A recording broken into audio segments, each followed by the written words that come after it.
राहिलं प्रेक्षक मैदानात कुठं आता आले बघा मैदान कुठं आहे आणि प्रेक्षक कुठं आहे बघा ते काय नाही वरड तुला काय वरडायचे ते आम्ही ऐकत नाही परंतु दिसतं या ठिकाणी वरडणाराचं तोंड दिसतं कोणाला तोंड द्यायचं येणं आणि लक्षात घ्या प्रेक्षक वर्ग तुमच्यामुळे जर ती गाडी लागली त्या गाडीला निकाल मिळणार नाही आणि या ठिकाणी 18 गाड्या सुटल्या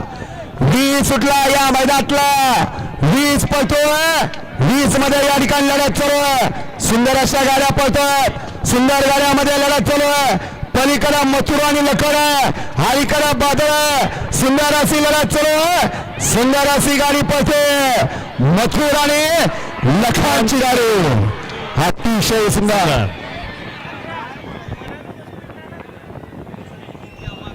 आता निकाली पंच या बैलगाडी मालकाचं म्हणणं काय बघा निकाली पंच या बैलगाडी मालकाचा अवकाश पुढे बघा प्रवीण शेठ तो प्रवीण शेठ आहेत पुढं